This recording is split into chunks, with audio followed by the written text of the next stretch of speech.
So one of the things I wrestle with as a CEO of a financial firm is how do we sustain the level of growth that we're having as a company where just 2 years ago we're doing 500 policies a month, then we go to 1,000 policies a month, now we're doing 3,300 policies in a month. How do I sustain this and still maintain a good level of customer service and customer experience for everybody?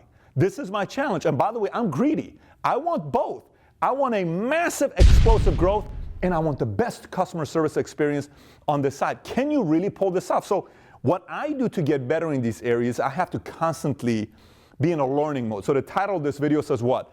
Why do we pay $60 for a $10 steak? Think about these restaurants and tell me if you've ever heard of any of these restaurants or you've been to one of these restaurants. You ever been to Maestro's? You ever been to STK, Fleming's, 610 Magnolia in Kentucky? I don't know, La Vitrola out of Colombia, Sparks out of New York, Oya Sushi out of Boston. I can give you a lot of them. Ruth, Chris, have you been to these restaurants? What do they have in common? They're high-end restaurants. You could go and spend $100 per person. You could go and spend $300 for a couple, just out going to dinner. Just the other night we went to Eddie V's and we spent $300 for 2 people. You can go to the Alexander Steakhouse in San Francisco and spend $600 for 2 people. Why do we pay for that, right? And then on the complete opposite side, you got Cheesecake Factory, you got Applebee's, you got Chili's. Why do these places charge so much less than the other ones? The steak is the same steak. I mean, the quality of steak's only going to be a $10 difference. So if it's $10 one place, $20, why are they selling it for $60, $70, and we're willing to pay for it? Look, there's 8 things that these guys do very well that I believe the volume restaurants can also get better at if they trained and paid attention on this specific area. Some do a good job, but most of them don't do a good job in this area. So let me explain to you what I mean by these 8 areas. By the way, if you have any questions, thoughts, comments about what I'm covering today, comment on the bottom. And if you haven't yet subscribed to this channel, click on the sub button to subscribe to the channel as well. So let me get right into it. Number one, the first thing they do is they pay attention to details. A big part of customer service and experience is paying attention to details. So what do I mean by this? If you go to a high-end restaurant, you'll typically have the hostess ask the following question. They say, oh, it's great to see you here, Bob and Mary. Oh, I can see you have a reservation tonight. Are you here for a special event? Is this a special evening here for you? Yes, we're celebrating life. Yes, it's our anniversary. Yes, it's this. They grab a card and they make a note. Anniversary, birthday, okay, whatever it is. And they write it on the note. That note is given to the waiter. The waiter gets the card that they put the order and they see anniversary. They do their special treat for you because it's anniversary. They do special treat for you because it's birthday. On the computer, they put a note that it's your birthday, and it's reminders every year because of their CRM. This family's back, it's their birthday, it's their anniversary. They don't even ask you about it because they're already seen in the system, right? I go to a restaurant here on a regular basis. It's called Neighborhood Services, right? We go to this place, Neighborhood Services, and I probably go there twice a week. It's close to the office, and the service is phenomenal. They know what I order, 2 things I order. They know both my drinks. They know the kind of oysters I like. I don't like the Malpecs that they bring. I like different kind of oysters. They know what kind of oysters I like. They know which salad I order, and they know the hake fish that I like and the way it's made. They know it. They know what I like. They know where I sit. They know where I like to sit. All of that stuff is paying attention to details. I can pay 1/3 of the ticket I pay there if I go to Yard House. And they're 50 yards apart from each other. But I go to Neighborhood Services because they pay attention to details. That is an area you can also do within your business. Number 2, the second thing they do is service. They make you feel special. By the way, it doesn't take a lot to do this. Making somebody feel special is the words you use. Neighborhood Services says, sir. How are you, sir? How are you, Patrick? So it's either sir or your first name. You could go to Yard House, what's up, man? Hey, what's happening, bro? Hey, it's different. It's like, dude, don't call me what's up, bro. You don't know who you're sitting with. Hey, sir, how are you, sir? Hey, Patrick, it's good to have you back. This doesn't mean all Yard Houses are like this. Some of them have great managers that teach this, but not all of them, right? So service, they make you feel special.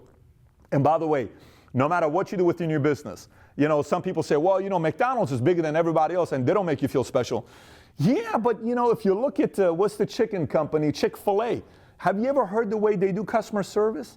Sir, pardon me, all these things, they have a certain language that they use. You feel a little bit better service with Chick-fil-A. You can still do that part. Okay, so that's the second thing is they make you feel special. Number 3, there's an experience. What is the experience?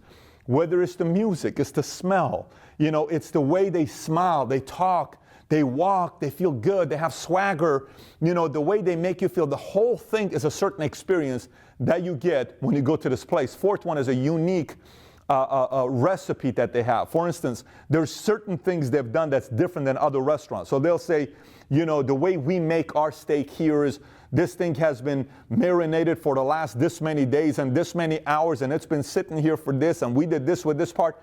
There's a unique story to it, right? And you buy into the story. So they know how to sell the story behind the steak.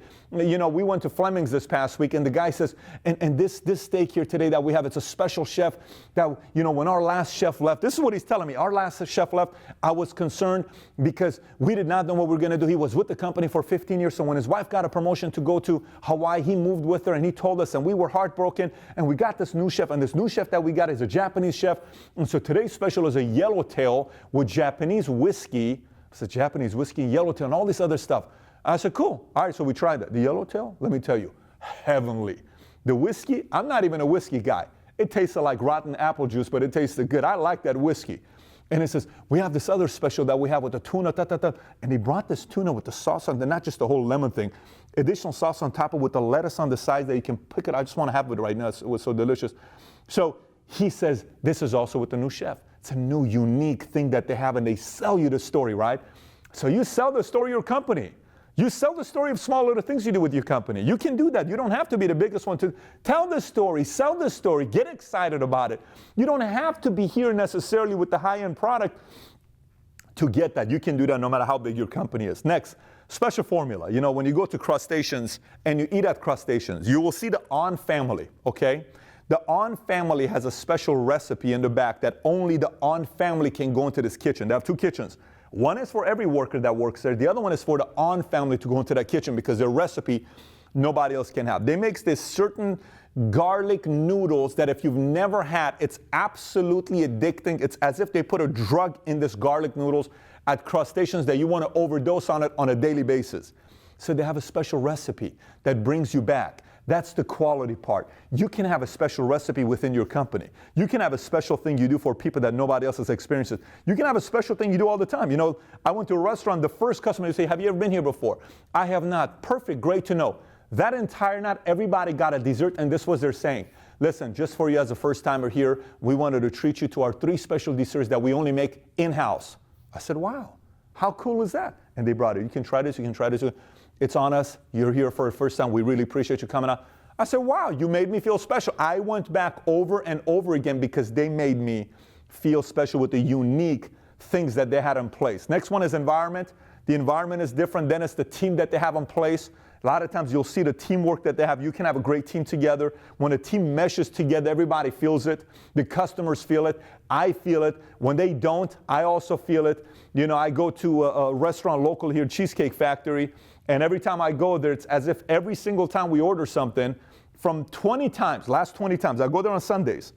I take my kids. My son orders a cheeseburger. Every time, they forget the cheese. Every time we ask for ranch, they forget the ranch. We have to ask a second time. So now when I go there, guess what I say? I say, listen, John, here's the tip. If you get every single order right the first time, I won't tip you 18%. I'm going to tip you 35%. Oh, really? Yes, but you got to get it right the first time. I don't want to ask you twice. No problem, because I want good service. So for me, good service, I'm willing to pay more because that's what we have going on Sunday after church that we take the kids to, right? And last but not least is quality of the product, Whatever you do, whatever you sell, it benefits you if you have a good product with high quality. Some of these guys use high quality products. You may not have the highest quality product, but there's ways on things you can do to make your quality better. So think about it this way. Let me explain it to you in a different way. I get people that tell me, Pat, how do I get paid $200 an hour? How do I get paid $100 an hour? How are some of these guys getting paid $400 an hour? Well, how does an attorney get paid $800 an hour over the other attorney that makes $200 an hour? He offers a better quality product, and it's him. He offers a better quality service, and it's the attorney. He offers a better quality, advantage over the other attorney. So you're willing to pay for it. Why can't you do it? You could do that. You could improve. And by the way, at the end of the day, remember what the product is. You are the product. If you improve your product, everybody around you within the company is automatically having to improve. So anyways, I can get into more on what I'm telling you with restaurants, but all I want you to do in the next month is go to a few different restaurants, high-end, regular, and take notes and see if they remember details. See if they ask you specific questions. Say, honey, did you see they asked that question that said on Valuetainment? Pat said on the video. Hey, did you see what just happened here? Take notes. But did you see that card there? They pay attention to details. Hey, did you see what they did with us here? And start applying those same concepts. And by the way, make notes as well when you go to a restaurant and you don't feel good because you told the guy twice. You told them Coke, they brought you Dr. Pepper, which is the most disgusting, shell-shocking experience your brain can go through, especially if you cannot stand Dr. Pepper. Somebody brings you Dr. Pepper, you are confused.